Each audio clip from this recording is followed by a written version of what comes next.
Bulldogs. Hello, everybody. I'm Ed Bank along with Tad Kazaneski on a day more suited for September football than December football. It is a gorgeous afternoon.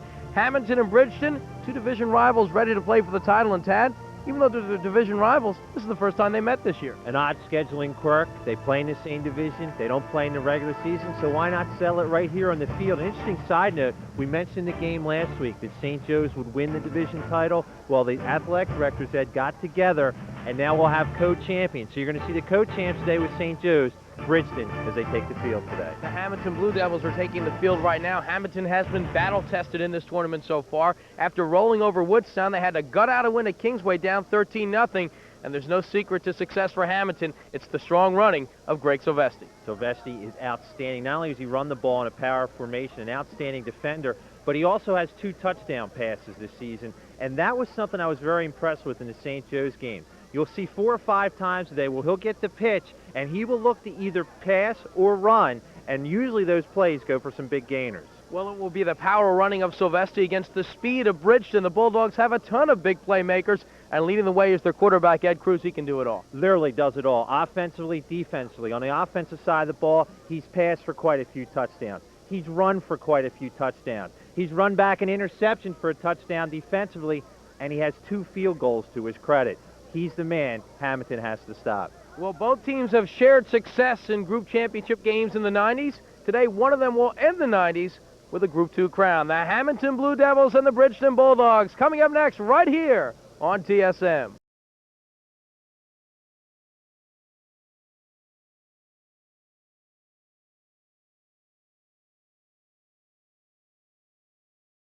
Everybody back to Bridgeton. The opening kickoff taken nicely up the field by Charles Poor. And we're set to go down the field. Let's check in with Mickey V. Take it away, Mickey.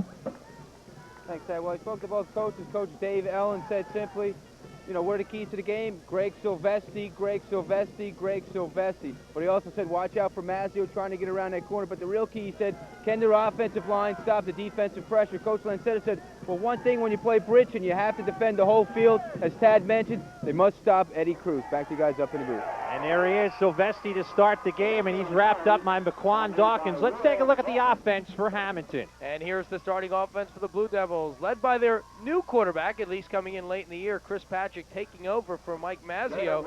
So Patrick is the quarterback for Hammonton, the running back, Silvestri, and also Bermudez, Mazzio, the wide receiver, Chris Hoffman, the tight end, Josh Massey. The front line, it's a good one for Hammonton. Jimmy Keene, Ken Serler, John Scardino, Dave Sacco, and August Willerman. 2nd down and 9 for Hammonton. Far side of the field is Mazzio. Mazzio dives ahead for 4 or 5, just shy of midfield, and a chance for us to introduce you to the defense of Bridgeton. And the Bridgeton Bulldogs have had a lot of strong games defensively this year. They go with the 5 linemen up front with James Royal, Kevin Coleman, Brian Hagan, Ryshawn Strickland, and Tim King. The linebackers, David Days and Gordon Windrow. The corners, good ones, Ed Cruz, Ronnie Coleman, and the secondary, Adrian Pierce and McQuan Dawkins. 3rd down and 5 for Hammonton, just shy of midfield, just underway here in the South Jersey Group 2 championship game.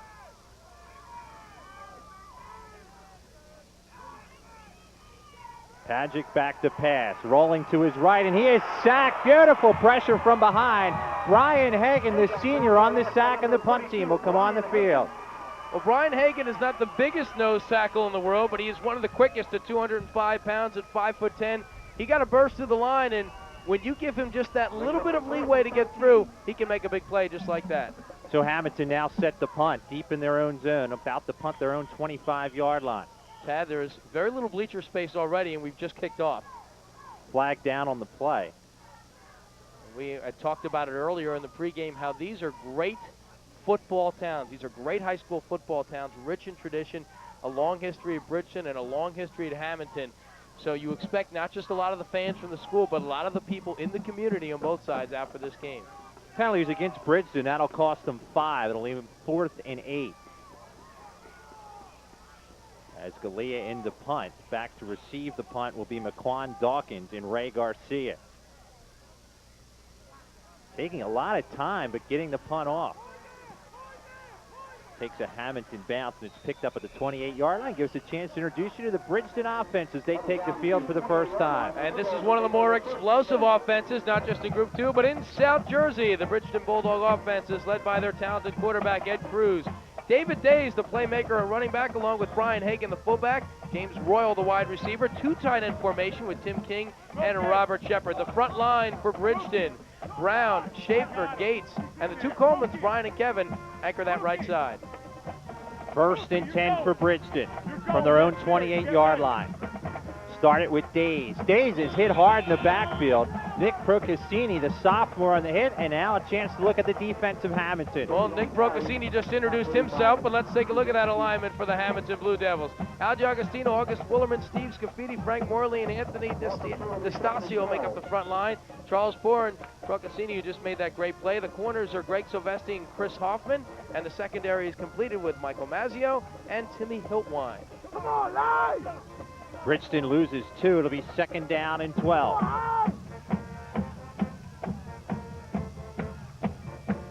Days again up the middle. Good job by this defensive line. A real strong defensive line. Charles Poor, a senior on the tackle. Well, a lot of times when you think of Hammonton, you think of defense. They've had some outstanding defenses throughout the years. In fact, they had a stretch this year where they had 3 straight shutouts over Lower Cape May, Oakcrest, and then against Woodstown in the opening round of the playoffs. And many of their linemen, Ed, do not play both ways, so as the fourth quarter kicks in, they'll be rested. Third down and 10 for Bridgeton. The question, too, for Hammonton, they had a grueling game against St. Joe last week, their big division rivals. You wonder how much that might take out of them. James Royal lines up at a wide out the top side of your screen. He has 4 touchdown passes on the year. Cruz is back across the middle. Good defensive play to knock that down by Christopher Hoffman. Now that's how a cornerback reads that play very well, because Bridgeton had Rob Shepard, their tight end, open for just a second, but he gets his fingertips on it. That's reading the play and going able to make the play. That's an outstanding defensive play. So now Bridgeton will be in to punt as both teams not able to do too much offensively in the early going. James Royal into punt. Back to receive the punt. Casario and Hiltwine. Not a good kick near side of the field. Takes a Bridgeton bounce. Bounces off a Hiltwine's shoulder. Picks it up at the 29, and he is tackled at about the 34-yard line by Kevin Gates. And the kick game has struggled early on here for Bridgeton, but sometimes you get the right bounce, as James Royal did. As you see some of the throwing here, this is an outstanding complex for football here at Bridgeton High School. So Hammonton will get the ball back first and 10 from the 34-yard line. 8:27 to play here in the first quarter. We have no score.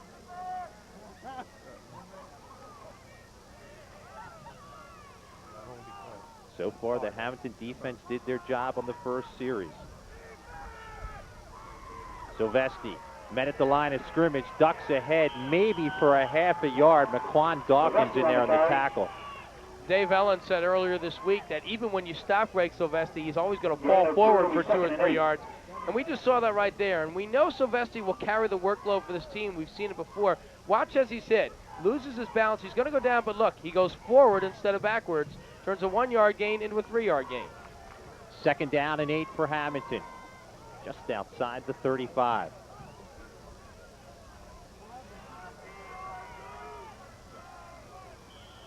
And a flag flies at the line of scrimmage. Someone might have lined up in the neutral zone.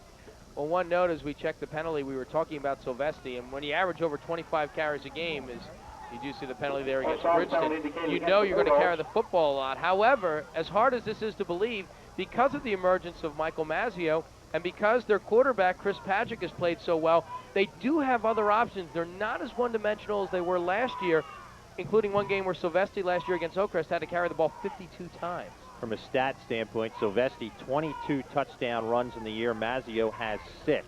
Everyone else has 1. Second down and a little longer than 3. Sylvester dives ahead. He'll get enough for the first down as he's brought down at the 45-yard line. Rashawn Strickland on the tackle. And it doesn't always look exciting when the Hammonton Blue Devils are successful, but that's the Blue Devils' power football game right there. Watch Sylvester coming right at you. And watch how this front line will seal things off. Keep an eye on the right guard right there. Dave Sacco, number 60. He seals off his man. And a great block there by Mazzio, the fullback, or rather the running back, to lead him through. So Hammonton with the first down, just shy of the 45-yard line. 7:05 and counting to play first quarter with no score.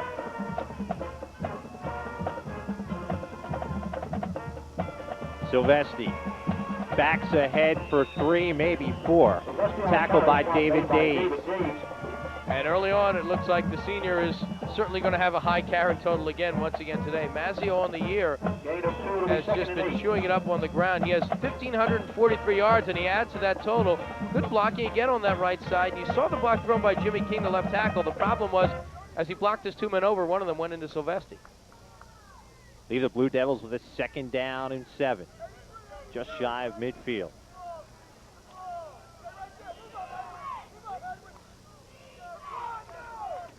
Silvestri up the middle, met at the line of scrimmage, maybe a gain of a yard on the tackle, Brian Coleman. Coleman makes a nice tackle, and that's how you have to stop Silvestri, because he can get those legs churning. You have someone hit him high, and in that case, you wrap him up around the ankles, and you slow him down. It's like taking the wheels off a car. You got to stop the wheels and keep him from motoring. Going to bring up a 3rd down and 7, a possible passing situation. Pagic on the year does have 2 touchdown passes, but Ed Silvestri also has 2 touchdown passes from the tailback position. That's a play, as we see head coach Dave Ellen, that the Blue Devils have run to success throughout much of the season, except Silvestri's too valuable a running back to line up as a quarterback for this team. 3rd down and 7. Back to pass is Pagic. Decent amount of time. Man there in double coverage. Incomplete. Tried to get the pass off for Massey. Really nice coverage on the play by Cruz and Pierce. There was a little contact out there, as we saw, and I think Pierce might have gotten a break right there because Massey's open on the fly pattern. It wasn't much, but it's the kind of play that we could see a flag every now and then, as you see Cruz coming to the sideline. But we'll watch it again, and you may not be able to see it because the pass will already come through. Pagic can put it up. He's got a strong arm, throws downfield, and as the ball is coming right about there, right before we get to that point, you see a little bit of contact finished off. Galea into punt. Pretty nice kick here. High kick and a fair catch made and caught on the play by Ray Garcia. So Bridgeton will take over 1st and 10 from the 26. Well, Tad, I know we've had a lot of fans asking about when can we see the other games, Mainland Ocean City and Atlantic City Eastern. Because of an agreement with the state, those games are going to be broadcast by CN8, the Comcast network, and our good friends at CN8 have been kind enough to give us copies of the games. So on the 11th and 12th and 18th and 19th, you can see, beginning at 6 p.m., Mainland and Ocean City, followed by Atlantic City and Eastern. So Bridgeton will take over 1st and 10 from their own 26-yard line. 5:20 to play first quarter, still no score. Fullback this time is Hagen. Hagen finds a little bit of the seam across the 31. He's tackled by Mazzio. When we look at the Bridgeton stats, we see Ed Cruz, we see David Days, and you don't see anything about Brian Hagen, and that's why he can be an effective player as a fullback. For his size, he runs hard, and you're so concerned about Cruz and you're so concerned about Days that when Hagen gets a quick hitter, he can make something happen. Right now, Hammonton's geared to go outside for the speed, and it's just a simple hit up the middle and a big gain. 2nd down and 4. Days this time. Days a little bit of a seam, but the line does a good job of stopping that there. It's maybe a gain of a yard. The pads are popping early in this one. You can see when you have teams with speed, such as Bridgeton, and teams at Hammonton that play the physical style of defense, you get a lot of hard hitting early on. And right now, the battle of the trenches is pretty much a wash. It's going to bring up a 3rd down and 2 for Bridgeton. I'm in for Elwin. They try and vary the running attack. Days has 3 carries for 1 yard. Hagen has 1 carry for 6. Keep in mind, too, Bridgeton did beat Hammonton 2 years ago when the Blue Devils were rebuilding, but for the most part, Hammonton has dominated this series in the 90s. 3rd and 2, quarterback keeper for Cruz. Depends on the spot. It's very, very close. It looks like he's about a half-yard shy of the 1st down. And I know they're back in their own territory, but this is an interesting decision. They do give him the 1st down. I think they might have gone for it even if they didn't get it. Well, they give him the 1st down. It's their first down of the game, and the first time we had a look at Ed Cruz, who we talked about in the pregame. And there he goes, and watch him just lean forward right there. He was able to squeeze through Silvestri. They all made the tackle, but that fall forward gave him the 1st down, and what a year Cruz is having. He has accounted for 22 touchdowns, 15 on the ground, 6 through the air, and also has an interception return. 1st and 10 pitch now to Days. Days around the corner, head down, a gain of 8 before he's tackled by Timmy Hiltwine. We haven't seen the the Bulldogs go outside too many times yet in this game, and they take their first crack at it with Days. They've been trying to run in between the tackles. They finally are able to spread it out and get Days free to the outside, and all he needs is an inch, and he can turn it up. A simple toss play, and watch Cruz, the quarterback, going out to help block. Cruz throws a great block right there, takes 2 Blue Devils out, so the quarterback doing the dirty work, too. 2nd down and 2, ball at the 45-yard line. Hagan still fighting, close to the first down, he may have it. And we mentioned so much about Hammonton wanting to keep control of the football and keep Bridgeton's playmakers off the offensive side of the ball, but Bridgeton is trying to do the same thing right here as they move the chains. So it is a 1st down for Bridgeton. Bridgeton back-to-back 1st downs with 2:40 and counting to play in the 1st quarter. Well, Bridgeton, of course, had to survive a scare to get here after rolling through the 1st round. They beat Pleasantville 25-24. The Greyhounds tried to tie it with a 2 on the last play, and were stopped a half-yard short. 1st and 10, a pitch up the field, McQuan Davis, and he is hammered. The entire front line of the defense there, led in the play by Anthony DeStasio. Well, that's just a great read, and it looked like the Blue Devils right there came with a little bit of a blitz because there were too many white jerseys in the backfield for the Bulldogs to handle. You see the pitch outside, and right there, actually, what Davis fails to do, he doesn't follow his blocks. If he stays to the outside, he's got his blocker set up, but he cut it inside, and the Blue Devils were waiting.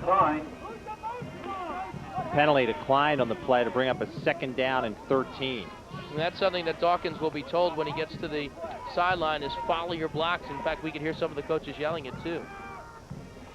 Beautiful day for football. Temperature in the mid-60s as we start this game. What a day. We'd like to thank the gods of Mother Nature who have been so kind to us throughout the season. Except for a little rain before Thanksgiving, it's been a fairly nice year weather-wise for us. Not a cloud in the sky. 2nd down and 13. Up the middle is Hagan. Hagan stopped after a gain of 3. They'll get back the original line of scrimmage. That's an outstanding read inside by Mike Woolerman, because it looked as if Cruz was going to go back to pass, but he tries to fake it, and he reads Hagan right there going for the ball. And he's able to get in there and create some traffic with help from Charles Poole. 3rd down and 10 passing situation. Cruz has thrown 1 pass that was incomplete thus far in this game. And for the linebacker, the senior, he's the plugger in there, and he's been able to really shut down the middle of that field. Cruz has thrown 6 touchdown passes this season. He rolls left, looking to pass, gets the pass off complete. This is Dawkins. Dawkins for the 1st down across the 40 and down at the 30-yard line. Tackled on the play by Hiltwine. It's a gain of 23 yards. What a great job there by Cruz. Stumbling a little bit, still gets the pass off, and then Dawkins does the rest with some outstanding running here in the closing minute of this 1st quarter. Watch Cruz a little bit as he goes back. Loses his footing right there. If he slips, he's down for the sack. And combine that, he's got Steve Scafidi trying to wrap him up, but he has the awareness to get the pass off, and then Dawkins showing why the Bridgeton skill players are so talented, making a great run after the catch. And Hammonton defends that pretty well. They got good pressure up the middle, just couldn't get the sack. 1st and 10 inside the 30. Days finds a hold. He's going to find the end zone.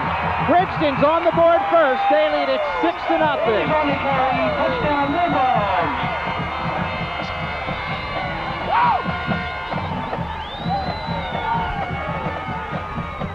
Well, the Blue Devils stacked the line, and Days got through it, and once he did that, it was over. All he needs is a little bit of daylight. He has 779 yards and 8 TDs in his last 4 games coming in. But once he burst through the hole, it was over. Great blocking up the middle. Gives Bridgeton a 6-0 lead. Eddie Cruz now in for the extra point. It'll be held by Terrence Ridgway. Flag is down. The kick is long enough. It's good, but again, there is a penalty flag down on the play. We'll see if this one is coming back as you get the goalpost view here. That one is coming back, Ed. It's against Bridgeton. They'll have to try it again. Well, Cruz certainly, as we see, has got the legs. So is there anything he can't do? Because he certainly has all the talent in the world, and he's had an outstanding season for this team, as has Days, who just hit pay dirt. So that will not only cost them 5, but take a point off the board. In a playoff game, 1 point is huge. Now you wonder, are they going to kick it again? And yes, they will, because they do have the option of going for 2. Now this is more of a short field goal. Well, we mentioned Cruz has kicked a 22 and 26-yarder. This is a 25-yard extra point. Beautiful kick. And it splits the uprights with 17 seconds to play in the first quarter. It's Bridgeton 7, Hammonton nothing. And now with maybe a play or 2 at the most left in this first quarter, the Blue Devils, they're used to being behind. They were down 13-0 to Kingsway. So one thing this will not do is phase Hammonton. On the other side, obviously the Bulldogs wanted to get that quick strike and get their game established early, and they've done that. Ed, this is their 6th Group 2 championship game for Hammonton. Their last title was back in 1996. They also have the distinction of winning more games in the 90s than any other Cape Atlantic team. A very successful program, and again, they're going to have to come from behind today.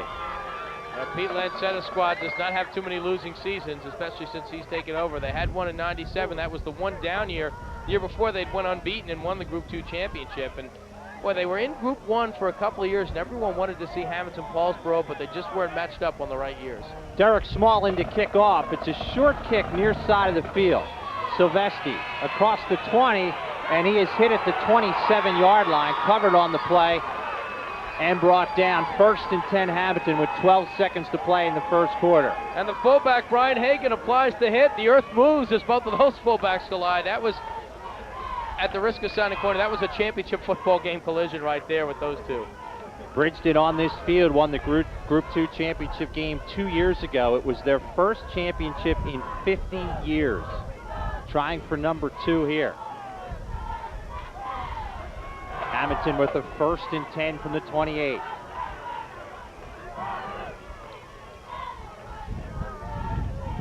Silvestri. Hard yards as always, dives ahead across the 30, a gain of 5, and that is going to do it for action here in the first quarter from Bridgeton. 1 quarter in the books. The home team, Bridgeton, leads it 7-0. Welcome back to Bridgeton, everybody, as we start the second quarter. Tad Kazanowski, Ed Benkin here with you on the TSM Network. Bridgeton leading at 7-0 on the 30-yard touchdown run by David Days. Tad, we saw in the extra point, as we see Coach Ellen once again, why Cruz was allowed to kick it again. The wind is blowing straight back that way, so he did have the wind to his back on that extra point. Has a tremendous foot. So we start the second quarter. Hammonton with the ball facing a 2nd down and 6.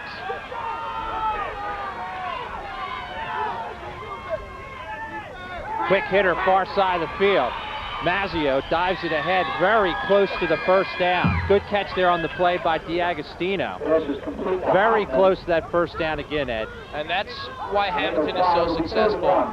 We think of this team as a methodical running team, but they can mix it up when they have to. It's a well-designed play by the Blue Devils. Going to leave about a half-yard shy of the first down.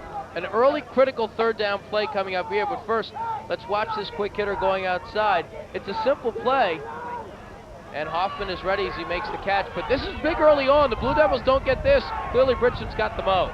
Silvestri stopped at the line of scrimmage. In the backfield was James Royal. They're going to be a little shy of the first down and bring up 4th down. Well, it'll be about a yard, almost a full yard. And I think Hammonton, this is the smart thing here. They have to punt it away. It's tempting with that 1 yard with a guy like Silvestri, but they get stopped again, then Bridgeton really has the momentum going their way, so this is the smart decision. See James Royal there. He was the one in the backfield that made the big hit. Galea in the punt.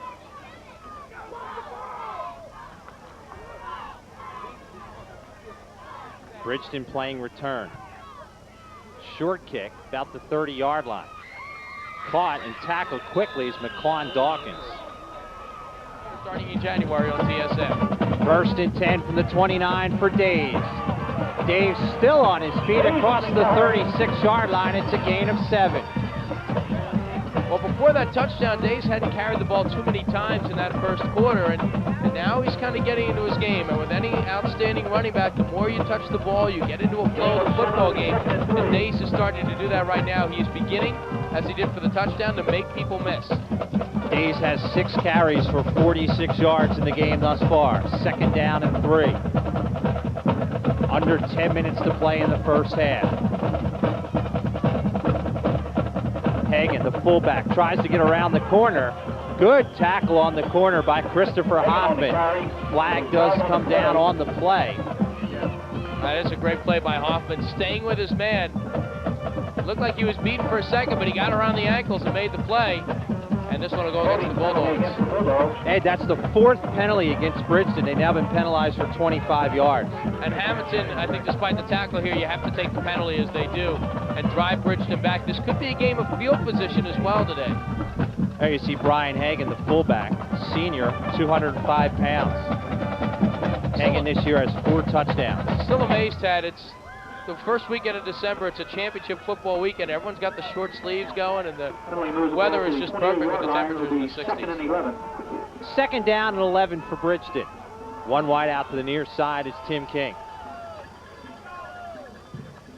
Pitch it to Days, far side of the field. Days met at the line of scrimmage and brought down on the play. And that time the Blue Devils were able to string it out, and that's the biggest problem teams have when you go against the Days or a Crews. When they get outside, they can break it for a big play, but the Blue Devils read that nicely.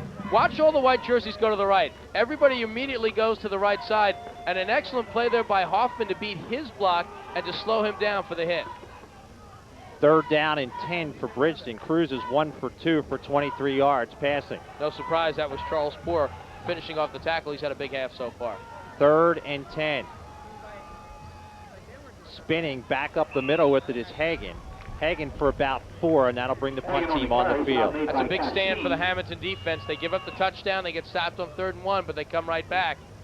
And as we said, this is a team that will not panic. When you're down 13-0 at a place like Kingsway, which is a tough place to win, and everyone's starting to think, well, your season's over, you come back and win that game. That shows a lot about a football team. James Royal into punt.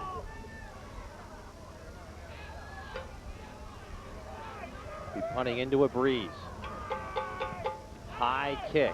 Fair catch signaled near side. It hits a Hammonton player, and I think Bridgeton has it. Recovered on the play by Tim King. It is Bridgeton ball. And that looked like disaster from the start. P.J. Casero made the right decision to call for a fair catch, but he just missed the football. When a kick is that high and that short, you take the fair catch, you get good field position, but a costly turnover now. Let's see if the Bulldogs can capitalize. First turnover of the game against Hammonton. 1st and 10 midfield with 8:13 to play here in the first half. Days met at the line of scrimmage, still fights ahead, still fighting ahead. Muscles his way ahead for 5 yards. Silvesti on the tackle. Well, it's the other number 5, which is supposed to be noted for his power running. We think of Days, we think of quick hitters and speed. That was a Silvesti type run with Silvesti taking him down. Good extra effort right there by Days. Days now 8 carries, 52 yards. Bridgeton leading at 7-0. 7:44 and counting to play here in the first half. 2nd and 5. This time Cruz. Cruz looks to get around the outside. Great read defensively as he still squeaks ahead. Initially, Hiltwine was in there on the tackle, but he somehow escaped him and dove ahead for a yard. Let's take a look at that fumble again on the punt. And again, the correct play is to make the fair catch. And that's what the Blue Devils do right here. However, it'll cost them right now again with the big turnover. Everything seemed clean. He signaled for the fair catch, but he just couldn't come up with it.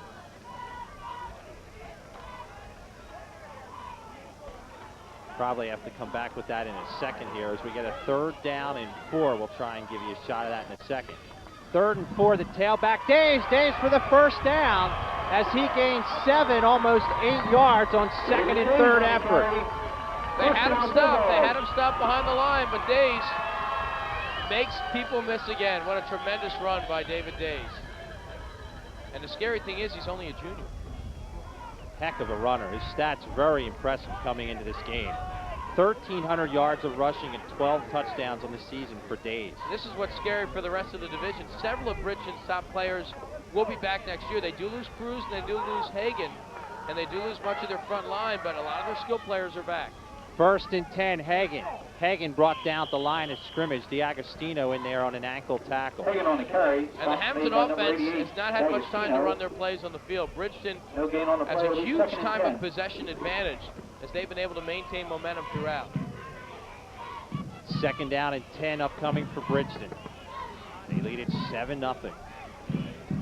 Well, the Bulldogs here, again, pulling a Hammonton, and we expected them to go for the big plays. They have won, but they have been able to control the clock and move the football. 2nd down and 10.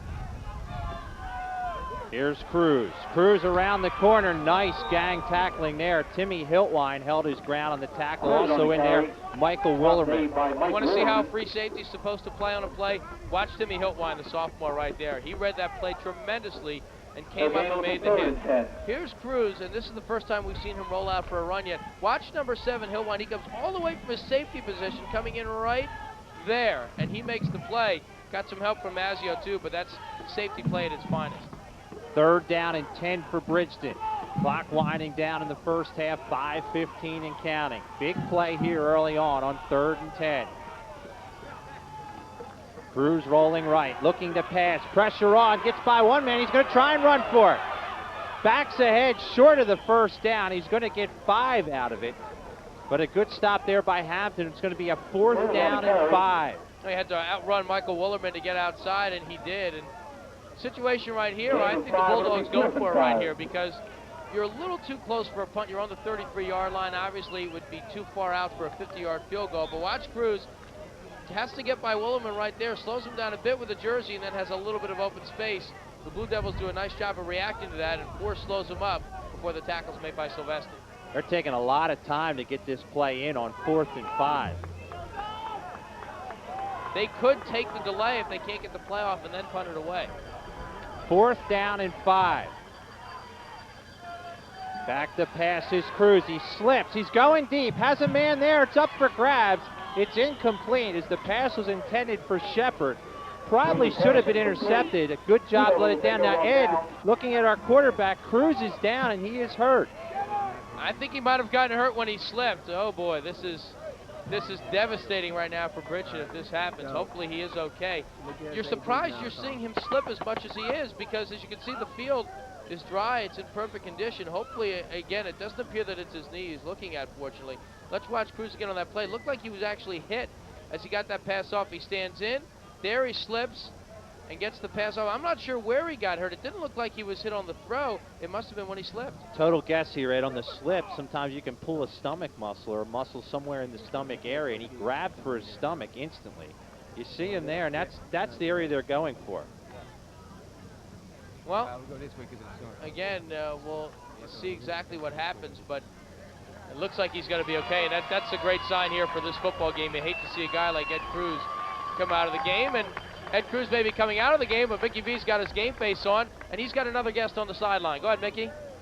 Thanks, Ed. I'm the athletic director for Bridgeton, Joe Blandino. What's it been like this year? I know, right here on the brink of the championship, what's the atmosphere been around in Bridgeton? I know a great football team.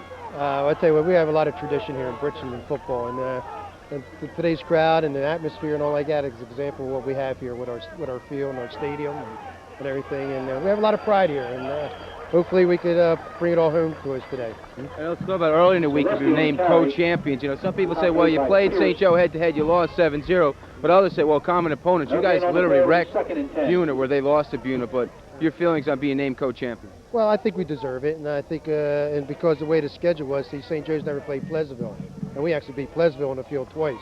You know, we didn't play Hammonton, and I thought it was a very honorable decision by the athletic directors of Cape Atlantic League for this year maybe only, to make us both co-champions, because I really think we both deserve it. All right, appreciate you stopping by. Thanks, Joe. Tad, back to you up in the booth. 2nd and 10, here's Mazzio and a misdirection play. Good read by McCawn Dawkins. It's going to be a gain of 4, but an interesting interview down there, Ed, and I think in the long run, I think they did do the right thing. Yeah, there's a lot of controversy. The St. Joe's people won't agree with us if we say that, but you can't say that Pleasantville might have beaten St. Joe. Again, the St. Joe people will tell you otherwise, but we see Pleasantville this year. They're a pretty darn good football team. Maybe Hammonton would have beaten Bridgeton. That's the problem. We just don't know. And let's also keep in mind, the Hammonton-Bridgeton game, that wasn't the Bridgeton-St. Joe game was not a blowout by any means. It was a 7-0 overtime game. 3rd down and 7. Send a man in motion. Back to pass is Pagic, rolling. Gets the pass off, it's complete. Boy, Bridgeton all over that. It's caught by Hoffman. He's going to be a little bit shy of the 1st down. Well, that's a play. It's a good call in that you get your tight end over the middle, get him a yard or two shy of the 1st down, and you try and pick up the 1st down. I think Pete Lancetta's thinking about going for it right here. He's got a 4th and 1. There's 2.5 to go. Now let's see, are they setting up for the punt? Bridgeton is certainly looking for the punt. Here's the play again. Good strike to Hoffman. Boy, but the Bulldogs pursue so well right there as Dawkins makes the play for the safety spot.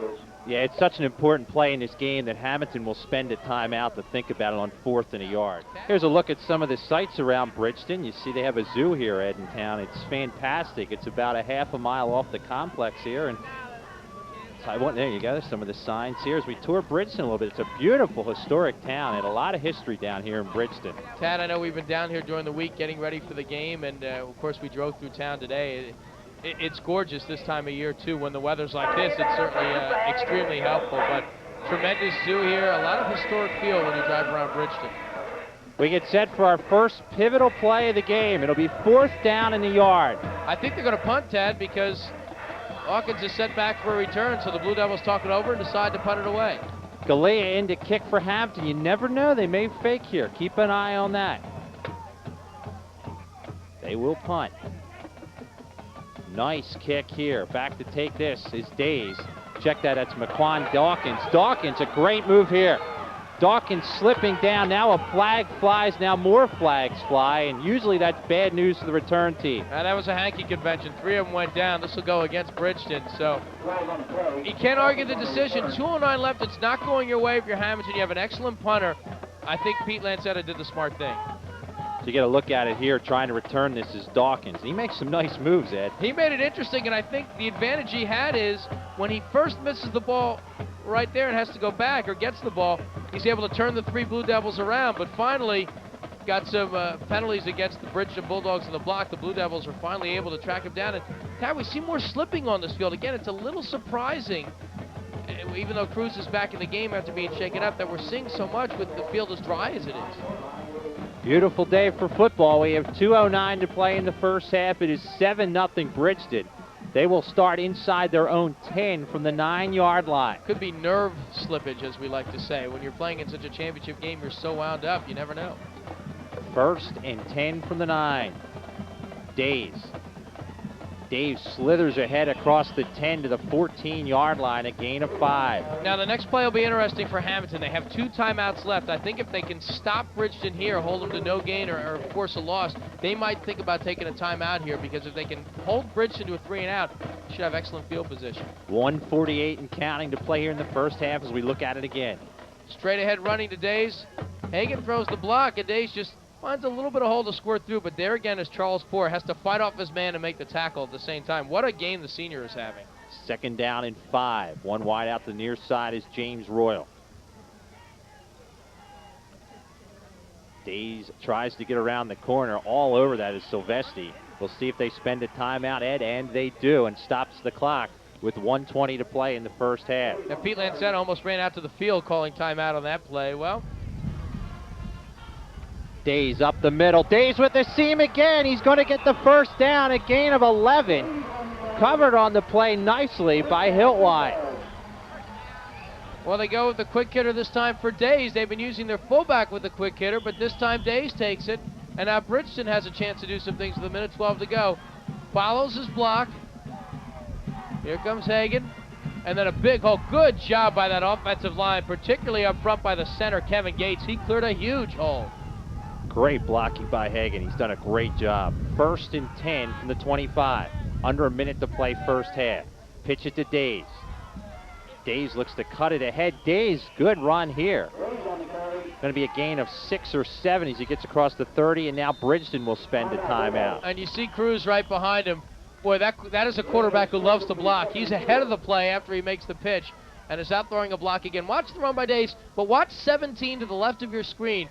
Here he comes. There's one block, and there's the quarterback, Cruz. He's doing the dirty work for you. That is amazing. We were talking about the Kahansik Zoo here in Bridgeton. I believe that's a white tiger there, Ed. That's a beautiful animal, and he looks a little hungry, Tad. I like that cage view. I feel a little safer.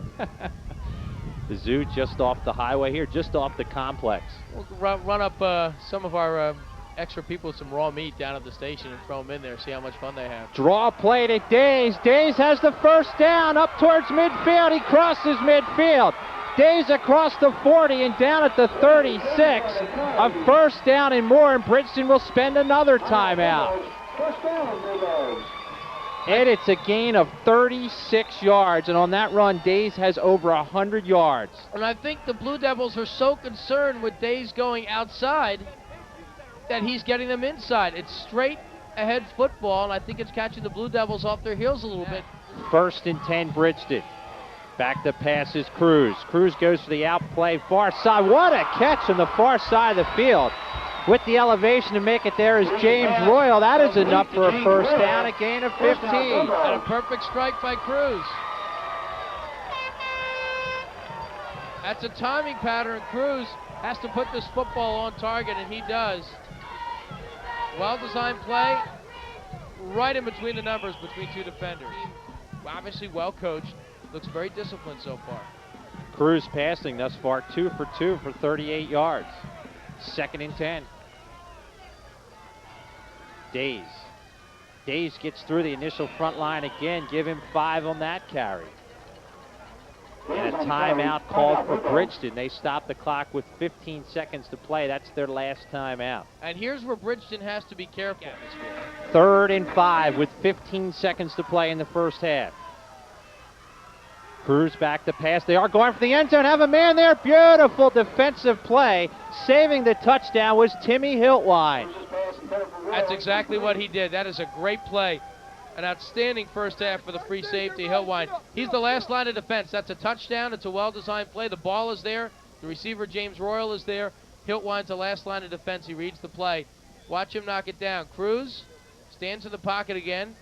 Royal's right there, and it takes Hiltwine with the man beating Chris Hoffman to come over and save the day. 33-yard field goal attempt for Cruz. Kick is well short. That will be no good. Hammonton will get the ball back with 6 seconds to play in the first half, and they dodge a bullet, Ed. Yes, they did. And first and 10 for the 20. From the 20 could be our last play, and kneeling it down is Pagic, and that will be the last play of the first half. The South Jersey Group 2 championship game halfway home. So this is a great atmosphere as a very passionate Pete Lancetta is getting his team ready. He has to get these guys ready. The first series of downs is crucial for both these teams, especially for Hammonton as we start this second half. They'll have to show that character today, and as we were also talking about before, as we want to get set for the kickoff, it was almost an annual right of winter that Hammonton would be in the Group 2 final. They missed it the last 2 years, but they're back today, and there's the kickoff. It's a squib kick. King slips as he tries to pick up the football. It's finally picked up, and Hagen is taken down at about the 30, so bit of a surprise squib as the Bulldogs get ready here for the second half. Let's go down to the sideline and hear from Mickey V. Thanks, Ed. Well, I spoke to both coaches moments ago. Coach Lancetta simply said, hey, it's only 7-0 and we haven't played our best football. We're okay. We just need to put a great half of football together. Things should be okay. Coach Allen initially said, watch out for Greg Silvestri. He said early in the game they expect more of him, more ball control. They should be okay. Also, talk to the coaches about the slipping on the field. They're not really sure. Just speculate maybe that at this time of year the cleats are a little shorter, so they're just not grabbing like they should. Also, conditions weather-wise. It's great for us. Pictures look great, but look out for the cramping and dehydration. Back to you guys up in the booth.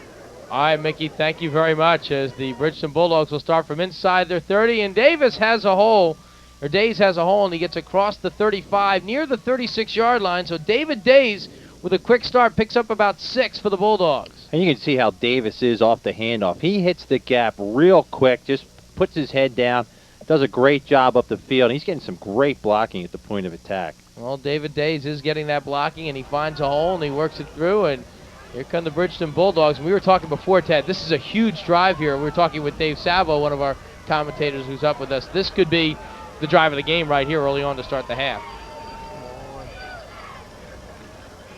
Days' turn again, tries to fight his way for the first down, and it looks like he's got it on that spot. He crosses the 39 near the 40. That should be enough for a Bulldog first down. Well, we know about Day's speed coming into this game. They do get the first down, but the thing that's been most impressive to me today about Day's is his yards after contact. Watch here as he gets the ball.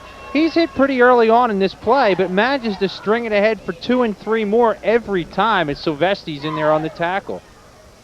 So the ball is on the 40-yard line of Bridgeton, and a 1st and 10 for the Bulldogs. As you see, leading 7-0 as the second half of the Group 2 championship is underway. And this time it'll be Cruz on the keeper. Nice fake to turn it outside. Crosses midfield into Hammonton territory. A first down at the 44. And a penalty flag comes down, and this will cost the Blue Devils. Not a smart play by Hammonton there, as he was clearly out of bounds. The defender continued to run him out of bounds. That's just a tremendous fake. All the defensive backs got sucked in on that play, trying to take Days, and Cruz did a great job. They buy the fake here. Now Cruz takes it around the outside. You can see chasing him here is Mazzio. Now well out of bounds, 10, 15 yards out, gives him a little push, and that gets the extra 15. Especially since you're on the track, it's going to hurt a little harder if he had gone down, and Cruz has a few things to say to the sophomore as he picks up the penalty, and that will hurt the Blue Devils. They'll put it down now at the 26-yard line of Hammonton, and a great opportunity here for the Bulldogs.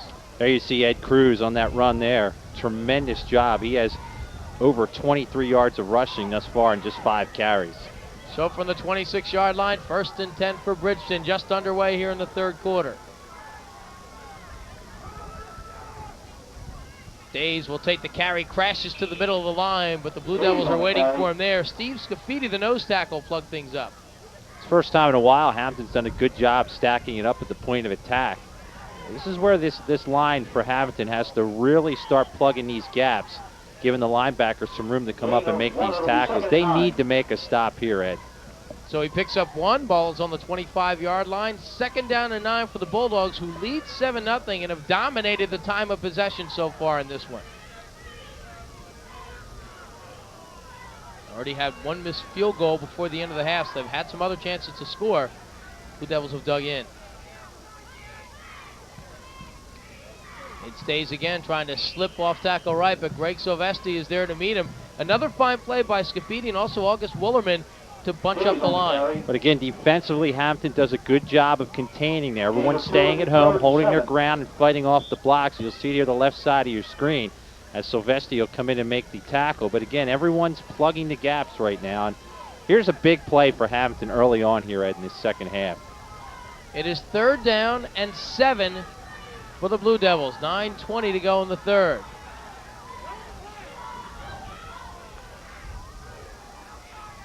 And it looks like the Blue Devils jump offside. It will not be enough for a first down, but it will move the Bulldogs closer. Big job on the cadence by Cruz. That was a verbal call, and it gets him 5 yards and makes a 3rd and 8, now a 3rd and 3. It's the little things like that, Ed. There's little intangible things that help you win championships. They mark it now as a 3rd down and 2. And the ball is spotted on the 18-yard line of Hammonton. And once again, Bridgeton in control here to start the half. If you take away the one point where Hammonton went down on one knee, Bridgeton's had the football an awfully long time. And if you factor in the time you sit around at halftime, Hammonton's offense may be rusty when they do get back out of the field. But Days is hit immediately. Excellent defensive play in front. As making the play is Al DiAugustino. That'll bring up a 4th down, and Bridgeton will go for it. Great pursuit in the backfield. Got right by his block and tattoos him. Here it is in the slow motion replay. A big time hit by DiAugustino, the senior. Well done. And so he loses a yard on the play. It'll be 4th and 3 now from the 19-yard line for Bridgeton. 8:20 to go in the 3rd.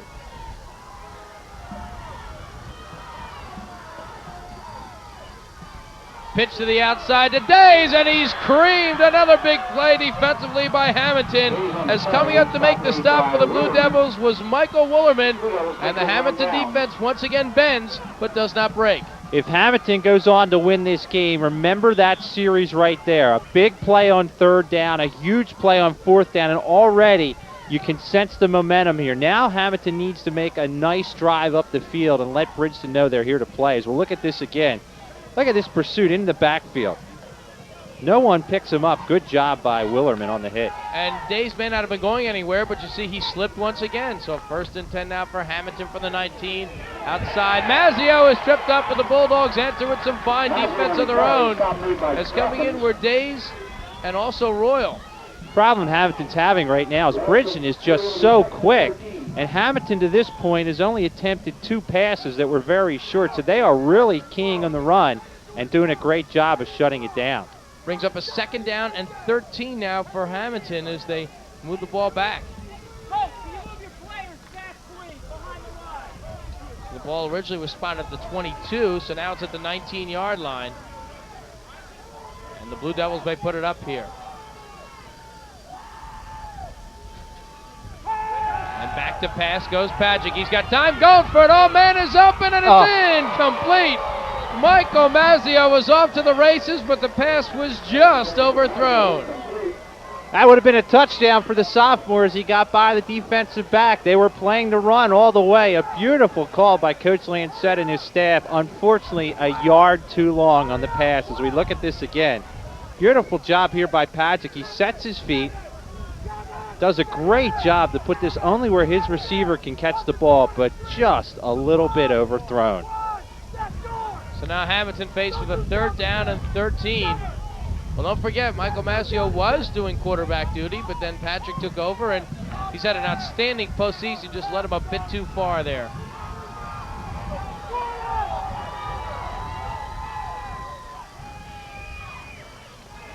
Patrick will throw again. The blitz is on, but they set the screen to Sylvester, who's got some room. Trying to string it to the outside, has the 1st down, but fumbles the football. Hammonton, it looks like, will get it back. The fumble actually moves it about 5 yards up, and it's a 1st down for the Blue Devils. Well, if there was ever a great call on offense, that was it right there as the blitz was coming. It was an all-out blitz for Bridgeton. And the sucker screen, you wait till the last second, dump the ball off. Now, this is where Sylvester does his work. You can see the blockers all ready to go as he gets a wall in front of him. Someone comes in on the hit and knocks the ball loose. And Hammonton had very, very fortunate that they picked that up. And they've got the football on the 41-yard line. 1st and 10 for Hammonton with 6:45 to go. Blue Devils trail by 7. Sylvester's turn again. He slips as he gets near the line of scrimmage. Probably a no gain on the play, maybe even a yard loss. And now they'll mark it down at the line, so it'll be 2nd and 10. But the key to a lot of this, Ed, is the passing game. It spreads the defense a little bit against the defense to think. Here's the power rushing game up the middle. As you mentioned, the slip there. But because they're passing the ball, it's going to keep Bridgeton on their heels a little bit. 2nd down and 10. Well, you knew that man's team had to put it up a little bit, and they made 2 great calls. One capitalizes on the 1st down. Could be putting it up again here as the Blue Devils go in motion. Magic will pass. The rush is on again. He's going for it. Oh, Mazzio's there again. Incomplete. A bit of contact right there, but Cruz able to make the play. It'll bring up a 3rd down. Well, Mazzio initially had the defender beaten. The ball was thrown short. Mazzio has to go back to catch it. It becomes a jump ball situation. You'll see it on the left side of your screen. And I think this is a good no call because both players are going for the ball. Good pressure up the middle you saw by Winrow. Now it's just a jump ball situation. The feet get tangled up and a good no call. That is a good no call. That's an excellent play to let the incidental contact go. So now a 3rd down and 10 for Hammonton. The ball still on the 41. 7-0, you see the score here in the Group 2 Championship. Bridgeton on top on a perfect day for football here in Bridgeton. Magic on the fake, sets up the screen again, but he won't get it off as he's sacked. Excellent coverage, and then Tim King gets the sack. Tim King came around the left defensive end side, and he was unblocked the whole way. He hesitated for a second because of the fake, but he comes in and makes the play. He'll come in from the left side of your screen here, and he is unblocked. As you can see, Sylvester went to block up the middle, and that's what brought in the sack. So punt time now for Hammonton. They move the football, but the Bridgeton defense answers, and now with 5:20 to go, they'll get set to punt it away. There's a fairly decent punt off by Gallet, and it rolls, and it takes a Hammonton roll and rolls out of bounds with 5:10 to go, and Bridgeton will start at about the 23-yard line. Well, this reminder, The football season ends for us today with more football action coming up over the weekend. However, high school basketball and wrestling is right around the They corner. really have to work on containing this tough running game for Bridgeton. Well, we expected this one to be a close game. On the scoreboard, it still is, as it's 7-0. Quick hitter inside to Hagan, but he is met and brought down. The Hammonton interior is starting to play their game a little bit here as they get another stop, and once again, it's Willerman coming in. And I don't know if it's just me, Ed, but it looks like Bridgeton being a little bit conservative here in the second half. Not a lot of misdirection. They're just trying to run it with the quick ones right up the middle, and Hammonton's done a good job in the second half defensing. You see Hagan going up the middle there, but there's 3 and 4 white shirts there to make the play, and just standing there watching the play was dazed. And you saw Scafidi also plugging things in the interior, so no gain. 2nd and 10. Let's see now if the Bulldogs try to spread it out. Outside it goes now to Days, and he will try to string it outside, but the Hammonton defense is playing inspired football. Sylvester makes the play with help from Michael Willerman. It's almost like Hammonton expected that play coming out of the huddle. The quick pitch to the outside has been a pretty good play for Bridgeton today, but the Hammonton entire right side of the defense was there, and when you have to block as many white shirts as Bridgeton had to there, you're not going to get too many positive yards. See Sylvester there, number 5, also in there on the play, Willerman. Well, you're right, Tad. One thing is for sure that Bridgeton cannot keep trying to just run for 3 yards. They have to try and mix it up a little bit here now with Hammonton getting the momentum back. 3:50 to go, and back to pass goes Cruz. And there's a fake, and it goes to Days, trying to get outside, and he's knocked out of bounds. He won't have the first down, and the Bulldogs will punt.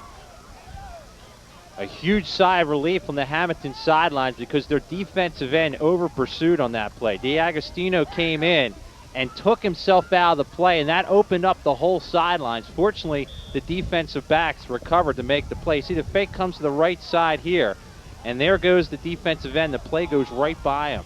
Keep in mind, Royal has not exactly had a stellar day punting the football.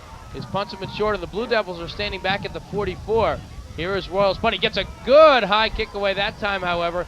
That'll drive the Blue Devils back, and they'll let it roll as it rolls out of bounds. Hammonton will take over for the 39-yard line with 3:37 to go in the third quarter. Well, here's another golden opportunity for Hammonton. Real good field position just shy of the 40-yard line. Again, Ed, I think their play calling in the second half has done a good job of mixing things up. Let's see if they continue that here on this possession. They've tried to hit Mazzio deep. He was open the first time. The second time there was coverage. And now Hammonton will take over. And let's see with the way their defense is playing and the way they did move the football on that last drive, if they can keep the momentum going. Meanwhile, let's not forget the Bridgeton defense has had the answer all day. Yeah, they did a great job in the first half shutting down the run, but Hammonton being very diversified here in the third quarter. On 1st and 10, it'll be Mazzio on the delay, and the Bulldogs read it well. James Royal, number 1 right there, the first one to make the play. And they've got like 8 and 9 men in the box for the running plays. There's not a lot of room to run unless you can somehow get it outside quickly. They have really shut down the middle of the field. Just plays that come the right side of your screen. You can see there's 4 and 5 red shirts there to make the play. And a loss on the play of about 1.5 yards, so it'll be 2nd and almost 12. They do make it now 2nd and 12 for the Blue Devils. Might want to think about a screen here. It's worked already. And Patrick will go back to Best. There's the screen. It's a middle one up the middle of Sylvester, but he runs into his own man, and Royal puts him down. So they did throw the screen, but Sylvester ran into some traffic, and he picks up a short gain. Well, by far, that's been their most successful play today with that screen pass. The play I'm waiting to see is if they can pitch it to Sylvester. We saw it 4 times in the St. Joe's game where he has the option to run or throw. We haven't seen that yet today, but that play normally turns into a big gain. As we look at the last screen again, great pressure on the near side of the field. Good job to get it off by Pajic, and unfortunately, it's just a case here where Sylvester runs into one of his linemen. And Jimmy King trying to get out of the way, but to no avail. It is a 3rd down and 6 for the Blue Devils. Ball just inside their own 44. Magic will go back, and he's got some time. Now he doesn't have time. He'll try to scramble for the first down, dips inside, and he's going to be a couple yards short. Royal there to make the tackle again. It'll be 4th down coming up for Hammonton, and the Blue Devils most likely will punt because they're about 3 yards shy. It's amazing the pressure that Bridgeton gets into the backfield off the snap of the ball. They have 3 and 4 red shirts right in Pajic's face. He did everything he could, Ed, just to get 2 or 3 yards out of it. 1:40 to go in the third quarter. There's the difference right there. Doesn't seem like a lot when you're sitting at home, but when you're lined up against Bridgeton, it's a long way to go. So Hammonton will punt the football. As James Galeo will set to punt it away. Dawkins is back deep for the Bulldogs. Gets away a fairly good kick, and it will take another Hammonton roll, and the Blue Devils will let it roll. It's touched right about the 18-yard line, but they let it roll inside the 10 to about the 9, so the Hammonton special teams doing their job, but of course, because of the contact now, they move it back at the 17. Usually on the first contact, Ed, that's where they'll spot the football, and that was up at the 18-yard line.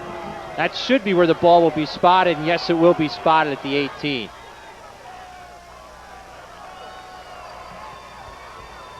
So they will put it at the 18-yard line.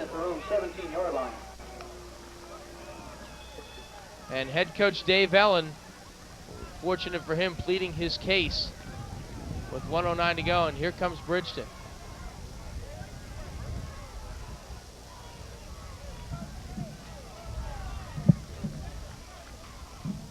The fake, and inside it goes to Days, and there's the Hammonton defense again. Well, it's getting to a point where if you're Bridgeton, you have to make something happen here on offense. You got to get a first down. Well, at least on that play, Ed, they try to play fake inside to try and draw the defense off. That's the first time we've really seen that here in the second half. But he's just not able to get the seam. 47 seconds to go in the third quarter. That was the score after one half. That's the score right now here, 7-0, Bridgeton on top of Hammonton. It has been a defensive struggle, particularly in the second half.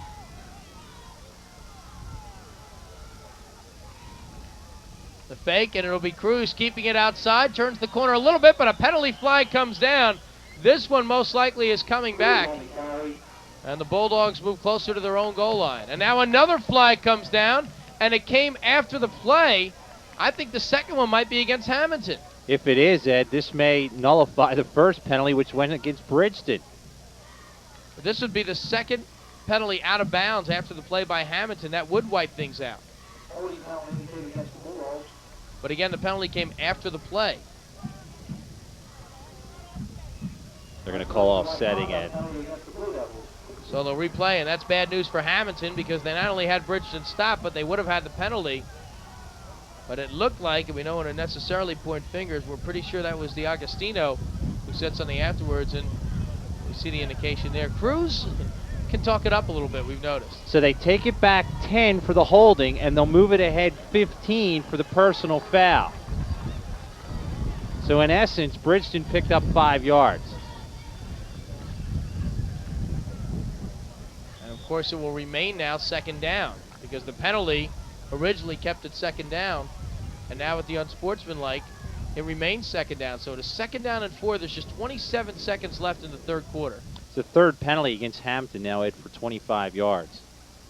And that's just a discipline foul. You hate to see that after the play's over on the sidelines. Because this ball would have been inside the 15. So here come the Bulldogs from the 24-yard line, 2nd and 4. And penalty flags fly, and this will be a delay of game. Bridgeton did not get the snap off in time, so the 5 yards comes right back. So after all that, after all the flags, we start all over again, 2nd and 9 for Bridgeton. Yeah, the coaches took a long time at getting that play in. You saw Cruz staring at the sideline, waiting and waiting. 6th penalty against Bridgeton for 35 yards. You look at Cruz again. He just sits there and waits till he gets the call from the sideline. He can't do anything till he gets the play. Bridgeton's only loss this year was a 7-0 overtime loss against St. Joe. That set off the title gate controversy, which we've enjoyed throughout the week. Shouldn't say enjoyed, but have followed throughout the week, I guess is the best way to describe it. 2nd and 9 now for Bridgeton. Could be the final play of the quarter. The handoff goes to Days inside, trips his way ahead to about the 22. It'll bring up about a 3rd down and 6 for the Bulldogs, who not only will let the clock wind down for time purposes, but probably now will enjoy the wind at their backs throughout the fourth quarter as the final seconds tick away.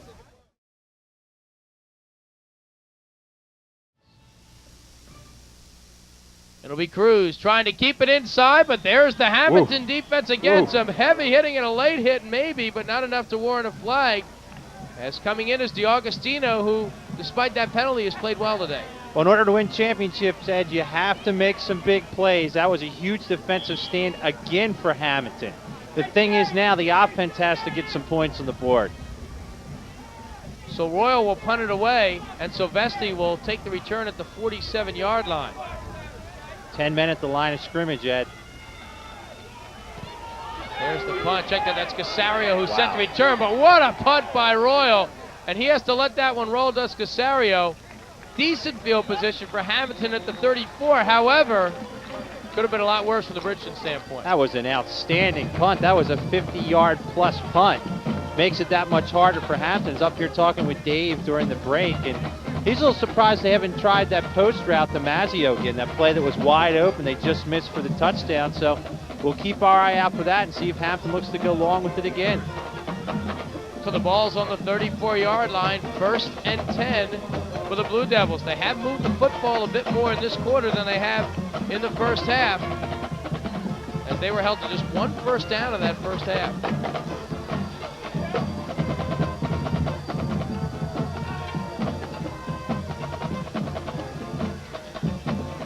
Magic back to pass. He's got time. Now he doesn't have time as the pressure breaks through. He throws, and it's incomplete. Looking for his tight end Hoffman, but the pass was overthrown.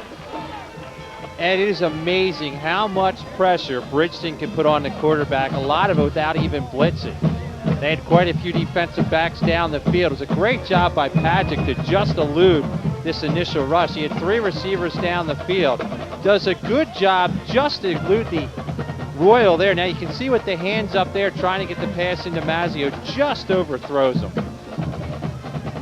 So it'll be 2nd down and 10 for Hammonton, 11-10 to go on the 4th. Ball is between the 38 and the 39-yard line of the Blue Devils.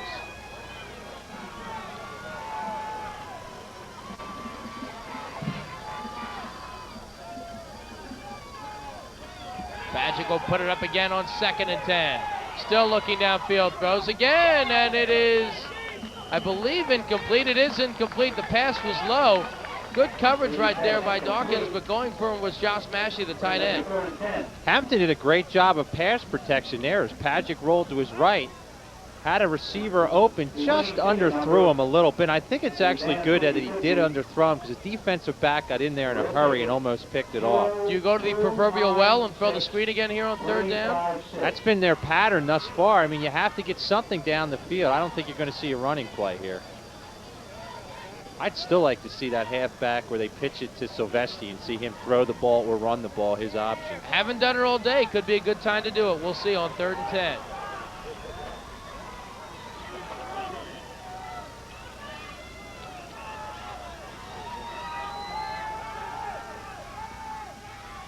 Magic will throw. Here comes the rush. He gets by 1 man, throws downfield. Incomplete.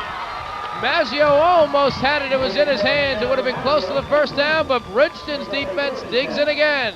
Defense, defense, defense. As Pagic scrambling for his life. They were trying to go for that play to Mazzio going deep, but that was covered well, and the pressure really flushed Pagic out of the pocket. He had a chance, though, to get the pass into Mazzio. You'll see Mazzio is somewhat open down the field as they're trying to go long here, but here comes that pressure. Great job to get by 1 man. You see Mazzio deep down the field there. And they're fortunate that wasn't picked off. Mazzio has been open a few times. He was open initially, but because of the pressure, Patrick couldn't get it out to him sooner. There's the punt. It's a fairly short punt, and it almost hit one of the Bulldogs, but they smartly get away from it, and they'll take over at the 35-yard line. Well, this reminder, it's been an exciting week here, and we've been talking to both of the coaches throughout the week. We talked to Bridgeton head coach Dave Ellen, and we had his thoughts on the championship. When you look at all you've had to overcome to get here, it seems like, especially when you play the competition you do all year, it's difficult. But when you consider Pleasantville was 2 yards away from beating you in the semifinals, does that really show a lot about the character of this team? Yeah, I think the whole year. It started out with Millville. I think that was a real tough opponent to open up with, and once we came out with that victory, I think that set it, us on a good foot for the rest of the season. And of course, that Pleasantville game, that was key. And now Key is Cruz as he'll run outside, but he's pushed out of bounds. maybe a yard or two, and that's it. And I know it's still early in the fourth quarter, but that does stop the clock, and every second's going to count here. And give that one to the defensive backs down the field. They did a great job of covering. As you look at head coach Ellen there, they were trying to go with something pretty deep down the field, but the defensive backs were all over it, and a good job to run it wide by Cruz. Both of these teams cruised in the first round. Bridgeton beating Burlington Township 58-0. Hammonton beating Woodstown 38-0. But both had fights of their lives in round two. Here, Coach Allen talking about squeaking by Pleasantville 25-24, who almost won it with a 2 on the last play. And Hammonton down 13-0 at Kingsway, coming back to win. Second down, and Days is tackled again after maybe a yard, and that's it. Looks like they'll bring it down to, let's see, the 40-yard line, so that'll bring up, now they mark it at the 41 on the spot. That'll bring up a 3rd and 5 coming up now for the Bulldogs. Hammonton's defense has done a good job of containing Days. He has a little over 20 yards here at the second half. In the first half, he had 120 plus. The ball is just in between now, the 40 and the 41, with 10:08 to go in the fourth.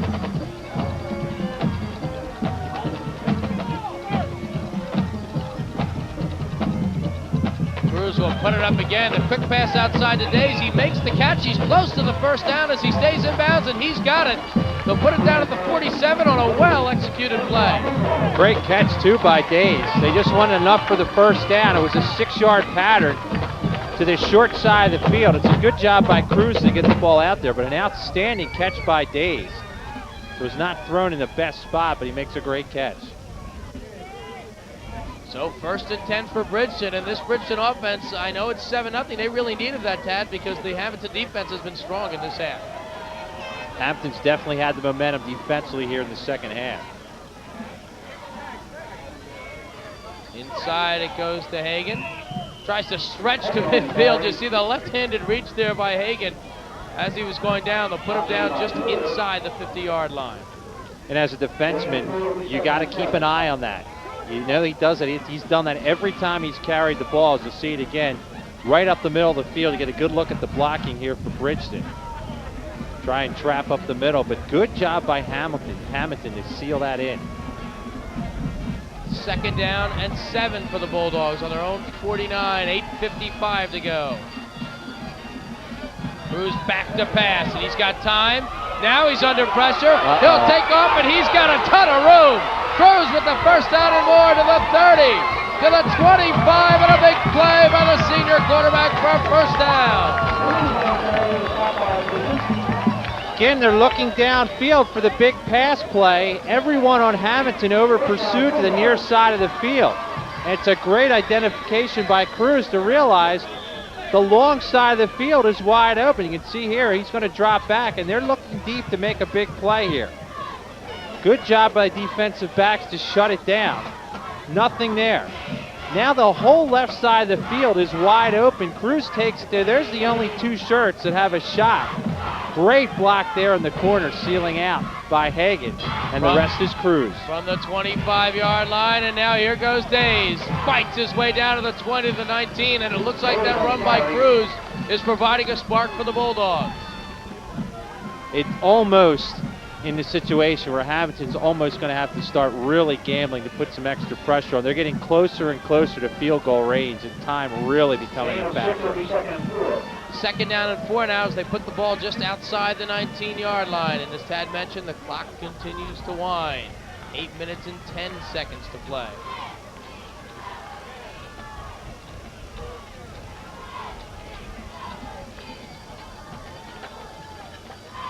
Hagan inside, first down and more, just got tripped up at about the 10. He has the first down, but he was close to breaking it. Well, the entire 3rd quarter and the 1st quarter of the 4th quarter, the Hammonton defense has done the job. I hate to say they might be getting a little bit tired, Ed, but right now Bridgeton's finding just enough seams in this defense to start moving the football. And at this pace, Hammonton is going to be in a little bit of trouble. They're getting closer and closer to the end zone. And they're also already in field goal range, even though we've seen Cruz miss one. This is well within his range. Now we have a player, looks like he was shaken up as Tim King will go to the bench. Might be an equipment problem, actually, as he exits. This stadium here at Bridgeton on the home side is rocks. shaken.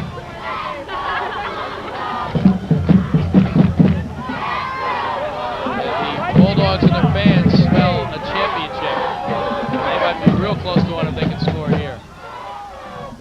Days, and this time he's hit, so the Hammonton defense answers again. Who else? Aldi Augustino. Great job there in the backfield, because Hammonton knows to have any shot to win this game, they have to not only shut down Bridgeton and not allow the touchdown, they can't even allow a field goal here. So they've got to make some big plays, hopefully get a loss or two. As you look at it again, Agostino again in the backfield. He's had a pretty good afternoon. It's been Bridgeton's game for nearly the entire afternoon. And now as we hit the 7-minute mark, they have a 2nd and 10 from outside the 10. They can get a first down without a touchdown inside the 1. Hagan is stacked up, fights his way for an extra yard or two. 4 in there to make the tackle along with Hoffman. It'll be 3rd down for the Bulldogs. Well, it looks like Bridgeton's content just to run the ball in the power running game and take their chances with the field goal. They're going to have a 3rd down and 8 coming up. They stay to pattern and look for something strong up the middle. Well, if Bridgeton does settle for a field goal the way their defense is playing, and with just 6:26 to go, that may be enough. But they're not thinking field goal right now with the ball on the 8-yard line.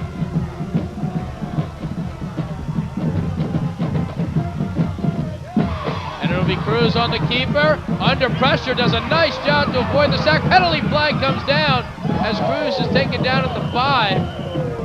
Interesting decision right here if this is against Bridgeton. If you're Hammonton, you stop, but I think they take him back. It's going to be holding. You'll probably take them back because it will cost them 10 yards and make it a tougher field goal. That's a smart thing to do, because if not, it would be almost an extra point just a few yards outside. Coach Lancetta was 15 yards out in the field saying the clock kept ticking away. And it actually counted down an extra 6 or 7 seconds. Now the referees will talk it over. Here it is again, and now watch this hit around the outside as the white shirts just tattoo Cruz. Sylvester slowing him up a little bit too. 4 shirts, boom. Well, the clock now is at 5:49, and now Pete Lancetta is calling for an explanation from the 20-yard line. 3rd and 19. Cruz under a rush over the middle, and it's almost intercepted. But this may work out to Hammonton's favor depending on what Bridgeton does, as it was knocked away by Hoffman. Because if you try to field goal here, Ed, you're looking at a 37-yard field goal. I think if you're Bridgeton, you just have to go for it, maybe put the ball up in the end zone. Clock is stopped with 5:54 to play. Here it is again. Great pressure by the front line and great job downfield. I think he tried to split the defense there. Great job to come in and knock that down. And they will go for it, and this is the right thing to do now with 4th and 19. Too far for a field goal, so they'll try to end it with a touchdown. Cruz has a lot of time. Over the middle, incomplete. Triple coverage for the Blue Devils. Cruz was hit as he released, so Hammonton gets the ball back. They'll start on their own 20 with 5:48 left. Well, that time they brought some extra pressure against Cruz, and they forced Cruz to throw that ball early. And you can see here Dave Ellen a little concerned here with 5:48 to play. Even though Hammonton hasn't gotten on the board yet, they still have a shot. They've stayed within striking distance as you see the score, and now they have another chance. They've actually had a couple plays where the receivers have been open, but they've been unable to get them the football. Pitch outside to Sylvester. He'll try to run, gets down to the 22. They do have enough time that they can keep it on the ground a little bit, but it would probably be their last chance. You still have to go 80 yards. You have to score and get at least a 1-point conversion. They put his knee down on the 21, so it'll be 2nd and 9. See it again, good pressure in the backfield as Royal makes the tackle. Unofficially, Ed, I have Hammonton with total offense around 75 yards right now. Let's see if that sets up that halfback option you were talking about earlier with the quick run.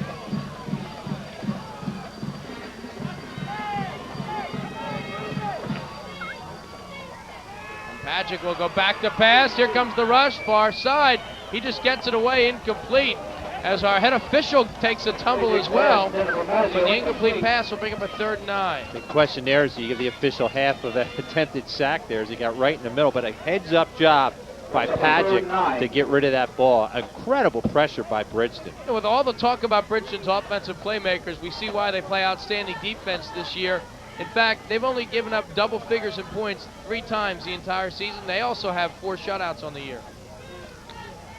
And in fact, almost they have 5 because they shut out St. Joe for 4 quarters before the Wildcats beat them in overtime. And to tell you how tough it is for Hammonton, they have 75 yards in the game. They have to drive 80 here for a score. 3rd down and 9. Patrick under a rush again. Gets away and throws, and it is incomplete. Broken up by the Bulldogs. As coming in to make the play was Ronnie Coleman. With 4:56 to go, Hammonton most likely will punt. Key to this Bridgeton attack is the front line of the defense. They put tremendous pressure on the quarterback, as we'll look at this again. Everyone coming in on the pressure here. Patrick just looking at the one receiver in zone coverage, and he can do everything he can to just get this off, almost to make a play. Don't forget, all 3 timeouts remaining for Hammonton, so another reason why they'll punt it away. That was close to pass interference. It's a shanked punt, and it takes a Bridgeton bounce, and it'll land inside the 35, and the Bulldogs get it at the 34 with 4:47 to play. It's a huge break for Bridgeton there, as they'll be able to run some clock. And even if they don't get the first down with their punting game, they can hopefully pin Hammonton deep in their own zone. One other note for the Bulldogs, turnovers today, 0. Big factor in that. Hammonton has 1. It did not cost them a score. So 4:47 to go. The Bulldogs will try to run some clock here. Inside it goes, and a hold for Hagan. Burst outside, stays on his feet, has the first down all the way down, but a penalty flag comes down at the 10. It might be a face mask there, Ed. Well, they'll tack that on if it's against Hammonton, and this could be it here with Bridgeton maybe moving in for the kill.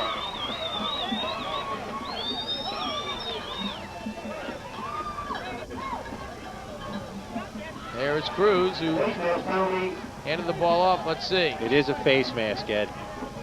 So they will tack that on and move the Bulldogs closer to the end zone. They're going to call that against Bridgeton? No, against Hammonton.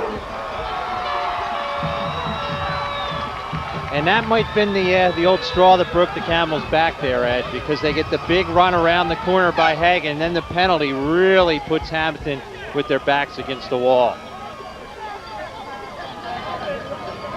See the huge crowd on hand here at Bridgeton. Ball is just outside the 5 with 4:38 to play. They're going to have to hurry to get this play in. They're huddling about 30 yards off the ball, as you see there. They may have to take a timeout. Let's see. They have all 3 remaining, as does Hammonton. The Blue Devils almost likely won't use any timeouts here. They'll just try to stop Bridgeton on 1st and goal. David Days, close to the end zone, dives, and he's about a half-yard shy. Just as well for Bridgeton, it takes off more clock as well. Well, the defense is giving the offensive half of the team a chance to win. They get in great field position here at the 5. Nice blocking point attack, a chance for a cutback there by Days. He goes with the blocks and makes it to about the half-yard line. So it's inside the 1. I think Bridgeton's going to take a timeout. Let's see if they wait to wind a little clock first. It says 4:19. And the Bulldogs firing up their crowd.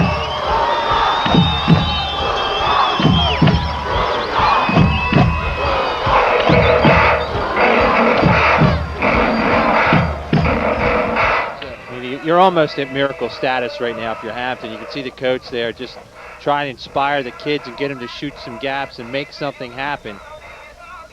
Coach Eller, on the other hand, Ullen says, guys, can you get me half a yard and we'll be champs. No, if they do score here, Hammonton would need a touchdown, and they need one fast, and then maybe get an onside kick. But Bridgeton right now with the 7-0 lead to the line. 2nd and goal, and it's Cruz spinning outside and in for the touchdown.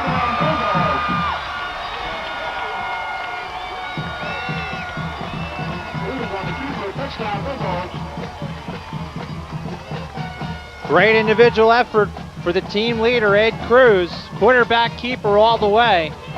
follows the line block, just spins it to the left, finds enough to get in the end zone. And now Cruz, who just hit the end zone, will try to add on another point with the PAT. Trying to increase the lead for Bridgeton. There's the snap. The kick is up. Into your living room it goes as the kick is good. 4:14 remaining in the fourth, and the Bridgeton Bulldogs on top by a score of 14-0. Well, Hammonton now has 4:14 to go as Royal will get set to kick off.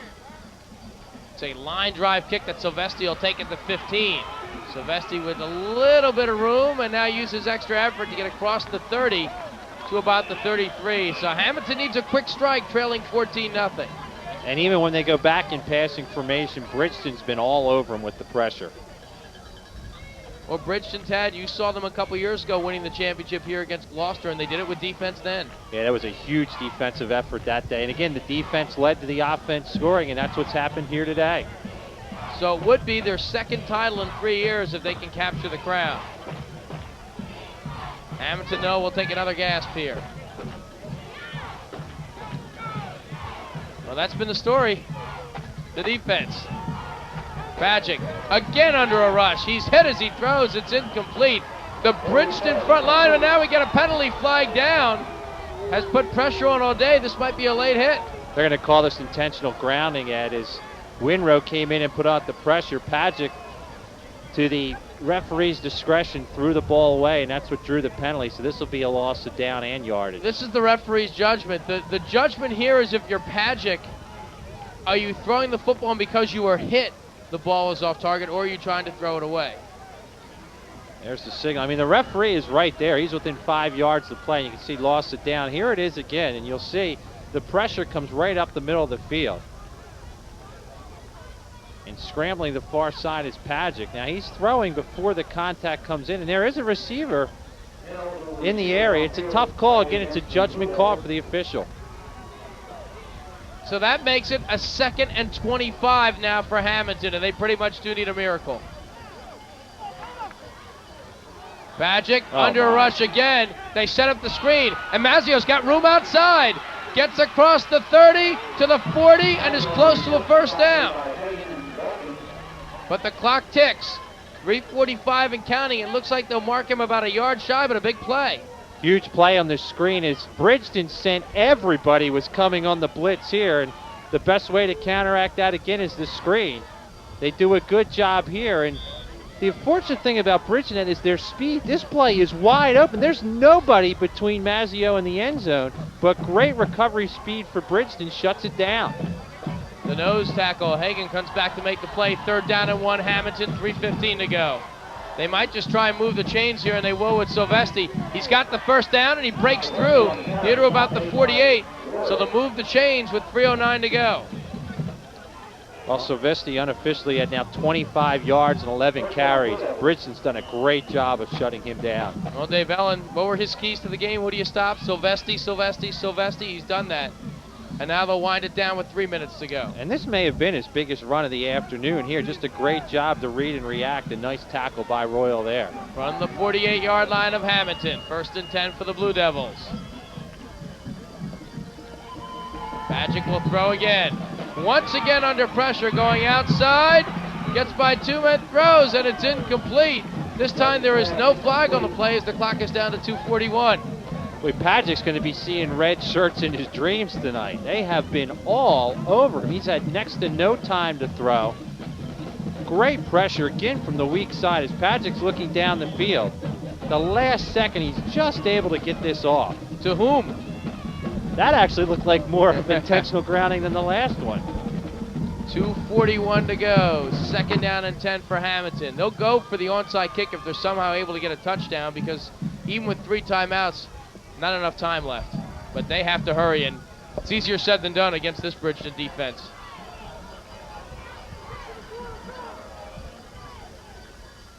Pagic to throw again over the middle, and the catch is made for the first down and more. Breaking away is Mazzio. Clear sailing to the end zone. He'll go in for the touchdown.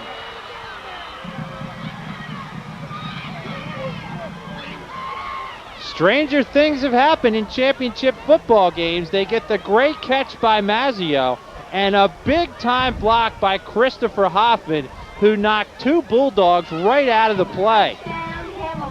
52 yards and a touchdown for the Blue Devils. So suddenly Hammonton is back in this game with 2.5 minutes to play. And a hush falls on the Bridgeton side as the Hammonton fans are now fired up. Extra point attempt, the kick is up, it's a line drive kick. And the kick is good. So at 2.5 minutes to play, the score. Bridgeton 14, Hammonton 7 in life on the Blue Devil sidelines. What an amazing game for Hammonton. Just when it looked like their backs are against the wall and they have no shot, they come up with this huge pass play here. Patrick gets the pass off nicely to Mazzio. And then watch this block at downfield by Hoffman. Hoffman clears out 2 defenders right there, and that's what sealed the touchdown. And he had to do that because the way the Bulldogs can run, they had a chance of catching him. Well, now you know one thing's going to happen here. You're going to get the onside kick. It has to go 10 yards before you can touch it. And be wary here of a quick Bridgeton team, Ed, because they may go before the 10 yards and try and return it. Now, Hammonton does have the option, although I don't think they'll do it, of just kicking it straight away with 3 timeouts. But 2.5 to go, I think you got to try and get it here. Especially with a little momentum boost after that touchdown. Coach Lancetta had a long conversation with his special teams here. And we'll see what they elect to do. You saw Galea with that extra point. It was a extra point that was a line drive that squeaked in, so we'll see if that's a factor. But first he'll get set for the onside kick. Yeah, they're going to line it up here. They're going for the far side of the field. It's a situation where Hammonton hasn't had to be in throughout much of the season. When you win as many games as both of these teams do, you don't have too much practice with your onside kicks. Key is here, if you're Hammonton, it has to go 10 yards before you can touch it. Bridgeton can step in front of that 10-yard line and make the play. Here we go. Oh, my. It's loose, but it didn't even go the 10 yards needed. So Bridgeton's going to get the football back. They'll have it on the Hammonton 48. 2.5 minutes to play. And the Bulldogs, or rather the Blue Devils, have all 3 of their timeouts. It's a shame Galea didn't get a little bit more mustard on that ball, Eddie. Got that second bounce that you want that shoots the ball straight in the air, but it only went 8 yards. The coach never has it easy, even in the closing moments, as the sidelines were celebrating, but Dave Ellen knew that there was still some fight left in the Blue Devils. And they've made it a 14-7 game, 2.5 to go, ball on the 48-yard line. Inside it goes to the fullback, Hagan. Hit hard and knocked down. Hoffman is there to make the tackle along with Poor. And the Blue Devils, I believe, here will take a timeout. Let's see. Right now they're letting the clock run. 2:16 to go. They might let it go one more play and see what happens here. Now Pete Lancetta emphatically yelling at his team. I don't think that was for a timeout. I think they'll wait here, and why not? Enough time here, you can wait one play. Oh, you need the defense to make that play, though, here. You need to stop. You can't allow a first down. Under 2 minutes to play. 2nd down and 8 for the Bulldogs. Hagan again. Finds a hole, trying to turn it outside. 1st down and more. Across the 30 to the 27. And that could do it. 1st and 10 for the Bulldogs with 1:46 to play.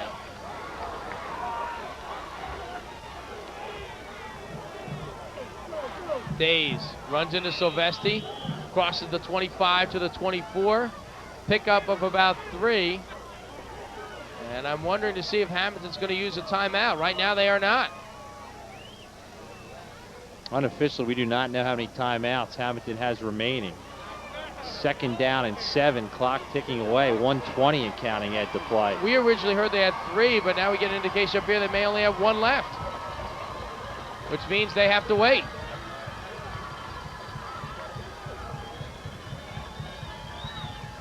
Hagan again. Fights off Silvesti. 2nd effort gets him close to the 1st down marker. And the clock is down to 1 minute remaining. We'll put it down at the 18. Be a yard shy of the 1st down. 50 seconds to go. Well, Hammonton must have 1 timeout because they're letting it run. They'll have to take it after this play, but if it's a 1st down for Bridgeton, the game's over.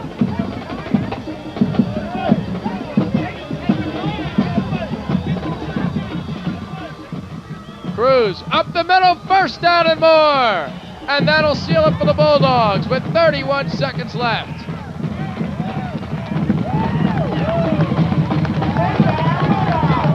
Now, the sideline can start celebrating. Outstanding team, Ed. This Bridgeton team, they really played well today. They are a heck of a ball club. 20 seconds and counting, and now the Bulldogs might take a knee here or might just hand the football off. And Cruz will do it. And Hammonton will not stop the clock. Bridgeton Bulldogs, 11-1 on the season. They controlled the ball much of today, and they win a championship. The final score, 14-7, and they're champions for the second time in 3 years.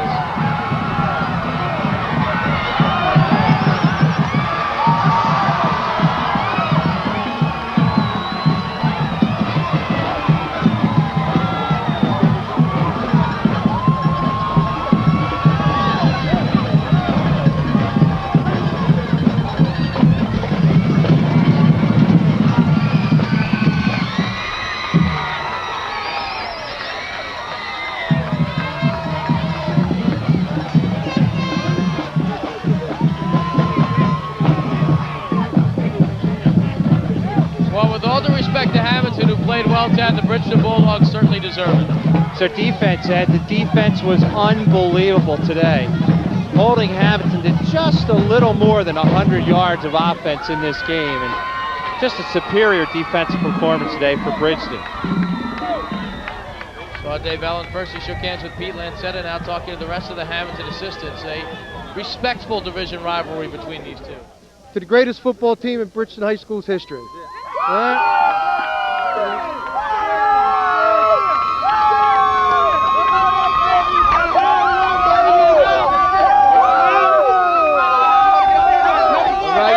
Probably the best. We take on offense. We take on offense. Anybody want me? 11-1.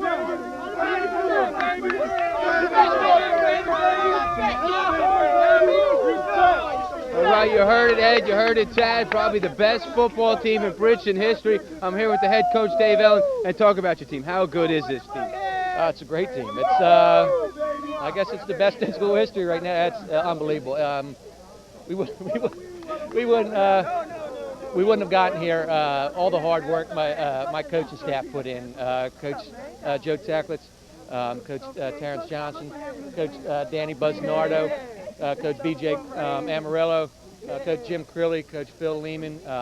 Without them, we wouldn't have been where we're at. And we all dedicated ourselves in January. The coaching staff and the kids right here. Our season last year. Our season last year we were 3-7, and after that season it's disappointing after winning the state championship in '97. And they dedicated themselves, and it shows now all the hard work and all the perseverance that they put. Also talking about a number of schools playing tomorrow. They're going to Rutgers. They're going to Kane. They're going up to Giant Stadium. How important was it to play this in front of your home fans? It's huge. Both schools, I think, are great football towns, and you can still see we got fans up there right now. It was great to bring it home. We didn't think we were gonna have home field advantage. When we found out we did, that was one big plus that we thought we did have. I know Bridgeton is just another tremendous football town. Although I know Bridgeton are more noted for that track team, which is just phenomenal. You won the title in '97. Storied Hammonton, there's so much talked about him. So what were you guys talking about throughout the week? I know it was Greg Silvestri was probably tops on that chalkboard. Sure, yeah, he's a tough kid, real tough, hard runner, puts a lot of pressure on your defense. We were really scared about the Mazzio kid too. He brings a little speed out there, and their defense, offensive defensive lines. I thought they were real strong. They really dedicate themselves in the weight room. I was going to ask you that next because you look at the scoreboards, 14-0, just a few minutes left. Right. Inside screen to Mazzio, he goes the distance. So what were you guys talking about then? Because then things were getting scary. Right. These kids have been put in situations like that before. With that Pleasantville game a couple of weeks ago, we started out with a game like that against Millville. We were down and we came back. And this team really showed its character throughout the whole season. it really took a businessman's-like mentality. Each week, we never looked ahead, and we never worried about what we did last week. You know, it was always the game we're playing this week is the most important game, and they've we tell them to bring their briefcase every Monday, and they did. They did this week. I know you looked at the Hammonton shirts, unfinished business. Sure. About in the stadium out here, you had a little sign, 1 week left. I'm paraphrasing now, 1 week left, 1 game left. What kind of fire did you have left? Because the championship basically was yours. Why did you guys feel that?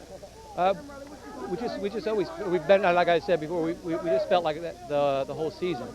You know, it's easy for teams to kind of look ahead, and we've done that in the past. And this team has really been focused, and that's a credit to the coaching staff here, and and our fans. It's just been great. You know, great. Appreciate it, Coach. Great game. Ed, I'm going to send it up to you. I'm going to get Eddie Cruz, David Days, get some other players. Great victory here in Bridgeton, South Jersey, Group 2 champions. Back to you guys in the booth. All right, Mickey, thank you very much. Talk about fun assignments. Mickey's got one down there. They are living up the moment, and why not? As we said, they've deserved it. They've played well throughout the entire season. They outplayed Hammonton today, a gutty effort by Hammonton, but again, it's almost like Coach Allen said, they brought their briefcases today. Boy, they are really starting to build a tremendous football program down here. And when you look at this national division, you know next year Hammonton will be in the thick of things. You know St. Joe's will be in the thick of things. You know Buna will be in the thick of things. I'm here with Brian Hagan and David Days right now. We're going to get Eddie Cruz in a moment. He's with the print media. Brian, we'll talk about the game here. I mean, going out, senior, South Jersey Group 2 champs. I know you won it a couple years ago, but how does it feel? It feels great this year because we worked so hard, and I know everybody worked so hard. The line, the running backs, the wide receivers, it's a whole team thing.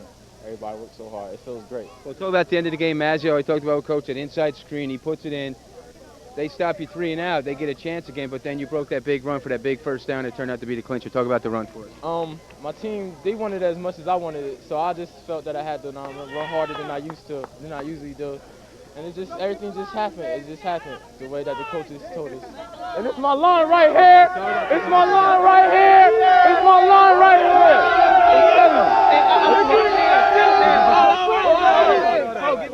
I'm bringing David Days now, and David will talk about set up your first touchdown run, but talk about that line right there. Without them, as much as you're quick, you literally cut on the dime. You don't get any holes without these guys behind you. I'm saying they do a good job because they've been blocking good all year. They put the time in, they put the effort, and so we all just came together and read the block. So they blocked all good all year. So I know you're just a junior, so you're coming back. It's already talked. This is maybe the best team in Bridgeton history.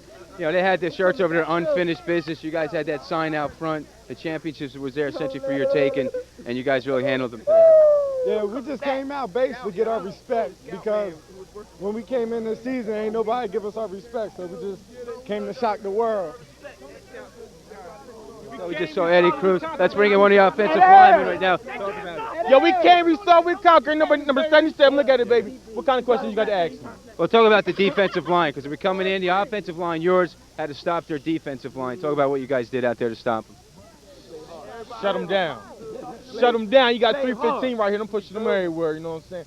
Such Sylvester, down, watch us, Sylvester. I was going to say, Ryan, Rashawn Strickland this is. Talk about that. Sylvester must have been on that chalkboard at home because you know you had to stop him to win this game. Yeah, but we quicker and faster than them, stronger than them. So that's what happened. I ain't too, you know what I'm saying? I'm familiar with these cameras. I'm used to this man.